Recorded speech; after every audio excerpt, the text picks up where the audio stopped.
近日，美俄英都相继表明第六代战机试验的情况，也在一定程度上可以预估中国第六代战机未来的可能。据悉，目前第六代战机的研发有在2017年便透露第六代战机研发已经展开的中国，虽然还没有第五代，便已经首当其冲地开始展望第六代战机的英国，与正在根据人工智能优势进行第六代战机研发的美国，已经表示已经研发第五代与第六代战机的过渡无人战机的俄罗斯。首先，越南网站援引美国大众力学与防务报告，根据美国空军技术设备和物流采购助理秘书威尔·罗伯透露，虽然计算机是以最精准的数据演算作为依据，但这种逻辑思维运用到实际行动是否毫无问题，谁都无法确定。实现非常标准的情况下，人类的存在是必不可少的。未来人工智能将成为副驾驶员，主要作用于对飞行员的辅导作用。根据罗伯透露的美国已经对示范飞机 X 指无人或者有人驾驶，包括第六代战机进行设计和至少一次的起飞来看，目前美国飞机的控制系统极其不完善，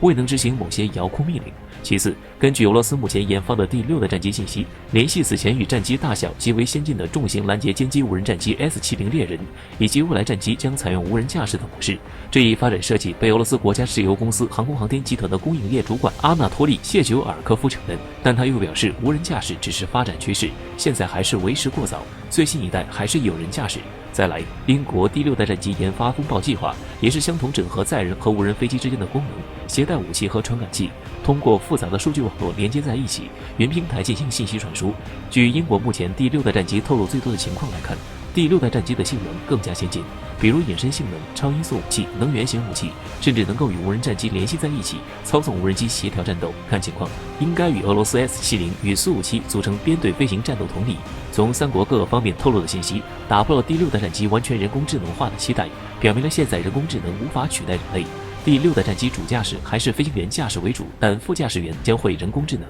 也就是半人工智能化的第六代战机。个人分析，人工智能的优势还是取决于数据的理性思维，就如《流浪地球》中的那句话，让人类保持理性是一种奢侈，机器拥有比人更多的理性，但同样的这份理性并不一定能解决所有不合逻辑以及数据无法预见的异常情况。未来第六代战机人工智能下的数据逻辑更多的是以辅助来帮助飞行员去判断，但是否数据逻辑就一定是正确的，还要看长远发展。从信息来看，不同于前几代战机，除了人工智能带来的依靠人的理性与数据判断外，第六代战机更多的是未来高科技武器发展的成果整合体。中国的第六代战机极有可能顺应时代潮流，不能幸免于外。最后，据成都飞机研究设计院总工程师王海峰透露，第六代战机武器会从激光自适应发动机、高超音速武器和群战等新技术中选择最适用于中国战机武器。可以想象未来中国第六代战机驾驶飞行员半人工半 AI 的科幻模式，3到4马赫的超音速，而武器挂载方面可能将是重点变革。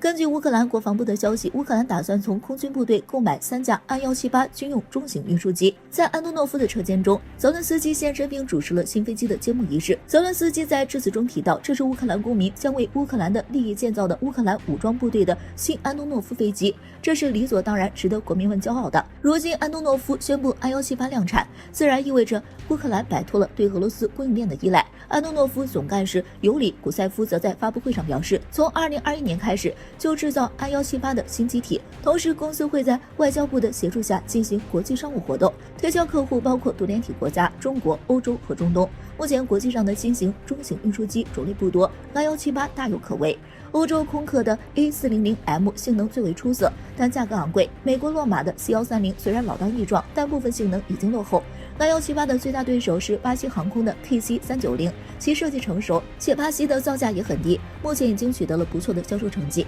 但对于中国而言，由于武器禁运，欧美甚至巴西的产品进入中国的可能性非常低。这样一来，安178可能就成为了中国目前唯一可以获得的全新中型运输机成品，或能成为运30的替代品。而它的价格也非常便宜，中国和乌克兰以及安东诺夫一直存在不错的合作关系，引进不存在任何问题，至少其性能远超中国目前主力的运8和运9。中国目前所有的大型飞机的开发制造任务都集中于西安飞机制造厂一家厂商身上，这导致其任务过重，必须有所取舍。中国首先保证了运20的成功，但对于运30级别的飞机存在内部争议。首先是很多任务运20都能完成，在斥资开发新中型运输机是否有必要？而运30的初始设计方案是类似于 A400M 的4发涡旋飞机，要求载重超过30吨，但如此高的载重要求对发动机的推力提出了非常高的要求。A400M 拥有11000马力的发动机，这几乎是中国无法达到的。中国虽然在战斗机发动机方面取得了进展，但涡桨发动机可能是最为落后的。中国的涡桨发动机通常是在直升机涡轴发动机上开发的，甚至连俄罗斯方面都没有现成的产品作为替代。这样一来，就会大大拖累运30的开发。理论上，涡桨飞机可以获得更好的低空低速性能，适合条件差的野战机场。如果运30采用类似 I178和 KC390的涡扇方案，则可能进度会快一些，但是目前还是遥遥无期。中国中型运输机可能还待依赖购物。中国在南海高原上修建的小型机场未必适合运20级别的飞机起降，加上预警机、反潜机的需求，新中型运输机的需求量还是很大的。中国可以继续运30的开发，但是时期也可以引进部分中型运输机作为应急。由于俄罗斯伊尔276进度缓慢，I178也就成了首先的选择。当然，居民们还是期待国产运30的成功，这需要时间给出答案。涡桨和涡扇的技术路线如何取舍，读者们如何认为呢？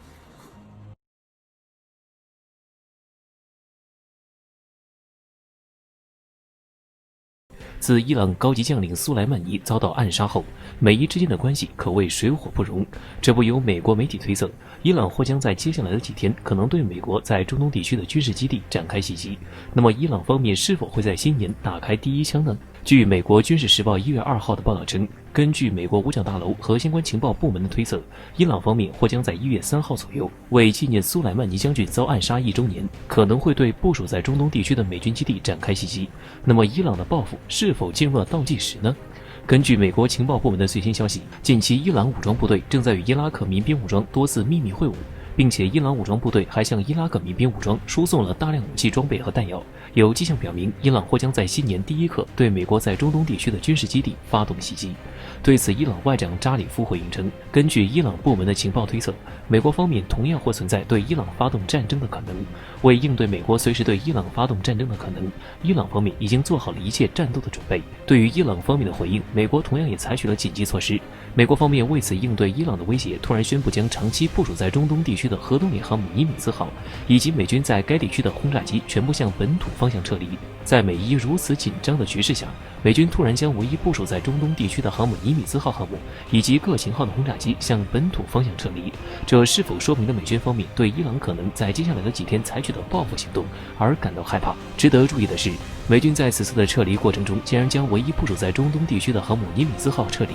这究竟是不是从侧面说明了伊朗很有可能会对美军部署在中东地区的军事目标率先发动袭击呢？要知道，此前美军从仅有的几艘核动力航母中抽调一艘部署在中东地区，这也说明了美军为打压伊朗也是下足了本钱。而此次美军仅仅是根据情报部门推测，伊朗或在接下来的几天会对美军部署在中东地区的军事目标发动袭击，这也说明了美军是十分害怕伊朗的军事手段。那么，作为世界头号强国的美国，为何会害怕一个小小的伊朗呢？事实上，近几年来，伊朗在导弹方面的发展可谓突飞猛进。尽管伊朗最新型的弹道导弹不能威胁到美国本土，但伊朗的新型导弹覆盖整个中东地区，基本上还是没什么问题。因此，对于美军而言，部署在中东地区的美军军事力量或在第一时间遭受到伊朗方面的打击，因此美军才仓皇撤走尼米兹号航母以及该地区的轰炸机。只有这样，美军才能最大限度地保障自己的军事力量不被摧毁。总而言之，如今的美伊局势再度紧张，是否会成为导火索？双方在这种紧张时刻都不敢率先开第一枪，因此未来几天很关键。